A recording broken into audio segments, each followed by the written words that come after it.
శ్రీమాత్రే నమ. శ్రీ గురుభ్యో నమ. ప్రేక్షకులకు విశ్వావసు నామ సంవత్సర ఉగాది శుభాకాంక్షలు. ధ్యానం వందే శంభౌమాపతిం సురగురుం వందే జగత్కారణం వందే పన్నగభూషణం మృగధరం వందే పశూనాం పతిం వందే సూర్యశశాంగమన్యనయనం వందే ముకుందప్రియం వందే భక్తజనాశ్రయం చ వరదం వందే శివం శంకరం. ముందుగా విశ్వావసు నామ సంవత్సరంలో మేషరాశి నుండి మీనరాశి వరకు ద్వాదశ రాశుల వాళ్ళకి ఈ కొత్త సంవత్సరం ఏప్రిల్ మాసంలో ఏ విధంగా ఉందో ఇప్పుడు చూసుకుందాం. ముందుగా మేషరాశి. ఈ మేషరాశి వారికి ఈ ఏప్రిల్ మాసంలో చాలా అద్భుతంగా ఉంది. కాకపోతే ప్రధానంగా ఏంటయ్యా అంటే ఈ వ్యయస్థానంలో ఏలినాడు శని ప్రభావం ప్రారంభమవడంతో పాటుగా మరి షష్టగ్రహ కూడమి కొద్దిగా ఈ 3 మాసాలు అంటే ఏప్రిల్ మాసం నుంచి మే జూన్ వరకు కొద్దిగా జాగ్రత్తగా ఉండటం అనేది ప్రధానంగా ఈ మేషరాశి వాళ్ళకి చెప్పదగ్గ సూచన. ఈ మేషరాశి వాళ్ళకి ఈ ఏప్రిల్ మాసంలో ఫైనాన్షియల్గా చాలా అద్భుతంగా ఉండబోతుంది.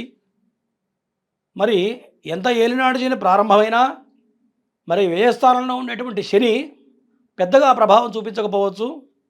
జన్మలగ్నంలో వచ్చినప్పుడే ఈ యొక్క శని ప్రభావం బలంగా ఉంటుంది. కాబట్టి ఈ మాసం ఏప్రిల్ మాసం ఈ యొక్క మేషరాశి వాళ్ళకి చాలా అనుకూలంగా ఉంది. ప్రధానంగా ఈ పంచమాధిపతి రవి జన్మ లగ్నంలో ఉండడం చేత చాలా అద్భుతంగా ఉంటుంది. సంతానపరంగా ఎటువంటి నిర్ణయాలు తీసుకున్నా కూడా ఈ మాసంలో చాలా అనుకూలంగా ఉండబోతుంది. మరి పిల్లల హయ్యర్ ఎడ్యుకేషన్లో కానివ్వండి, పిల్లలకు సంబంధించిన ఎటువంటి నిర్ణయాలు తీసుకున్నా ఈ మాసం మొత్తం కూడా చాలా అనుకూలంగా ఉంది. ఎందుకంటే రవి ఉచ్చస్థితిలో ఉండడం వల్ల చాలా విశేషమైనటువంటి ఫలం కలుగుతుంది.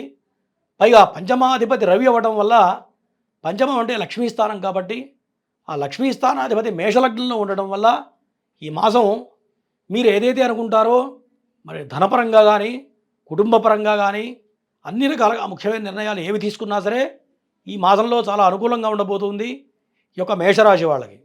అట్లాగే భాగ్యాధిపతి అయినటువంటి గురుడు ధనస్థానంలో ఉండటం కూడా ఇది ఒక మంచి యోగం. ఇటు పంచమాధిపతి అయినటువంటి రవి జన్మ లగ్నంలో ఉండటం, అట్లాగే భాగ్యాధిపతి అయినటువంటి బృహస్పతి గ్రహం మరి ధనస్థానంలో ఉండడం అనేది విశేషమైనటువంటి యోగాలు.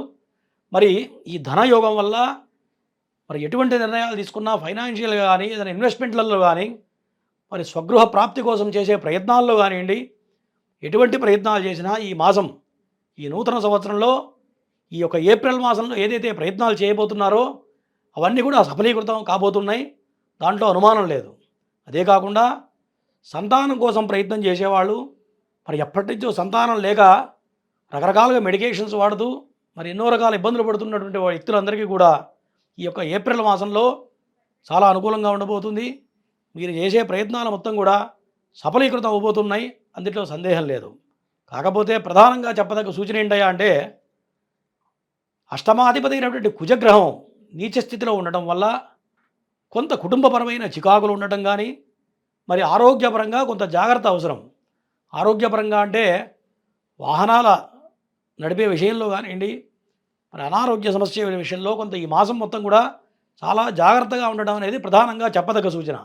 ఎందుకంటే కుజుడు ఆర్థికపరమైన విషయాలకి, ఆరోగ్యకరమైనటువంటి విషయాలకి, తర్వాత ఉద్రేకపూరితంతో చేసేటువంటి ప్రయత్నాలకి కుజుడు కారకుడు కాబట్టి ఉద్రేకపూరితంతో ఎటువంటి నిర్ణయాలు తీసుకోకూడదు. ఇది ఒకటి ప్రధానంగా చెప్పదగ్గ సూచన.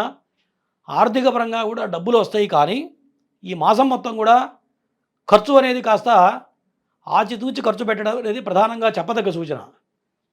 మరి రవిగ్రహం బృహస్పతి గ్రహం వల్ల ధనం వస్తుంది, కానీ కుజుడు ప్రధానంగా ఇందాక మనం చెప్పుకున్న విధంగా ఫైనాన్షియల్గా ప్రధానంగా కుజుడు కారకుడు కాబట్టి ఎంత ధనం వచ్చినా ఖర్చు అయ్యే అవకాశాలు కనపడుతూ ఉన్నాయి. కాబట్టి ఈ ఆర్థికపరమైన విషయాల్లో కానివ్వండి, ఆరోగ్యపరమైన విషయాల్లో కానీ చాలా జాగ్రత్తగా ఉండడం అనేది చెప్పదగ్గ సూచన. అట్లాగే శుక్రుడు ఉచ్చస్థితిలో ఉన్నాడు.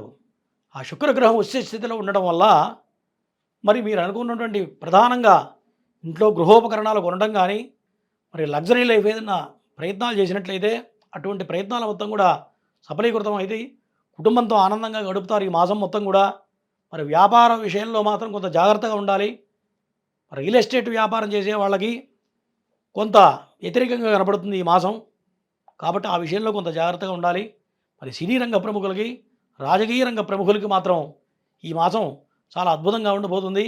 మరి నూతన ఉద్యోగ ప్రయత్నాలు చేసేవాళ్ళు ఎవరైనా సరే ఈ మాసం ప్రయత్నం లోపం లేకుండా గనక ప్రయత్నం చేసినట్లయితే ఖచ్చితంగా మంచి మంచి ఉద్యోగ అవకాశాలు వచ్చే అవకాశాలు కనపడుతున్నాయి. కాబట్టి మానవ లోపం లేకుండా గట్టి ప్రయత్నం చేసినట్లయితే ఖచ్చితంగా ఉద్యోగంలో సక్సెస్ అనేది సాధిస్తారు. అందుట్లో అనుమానం లేదు.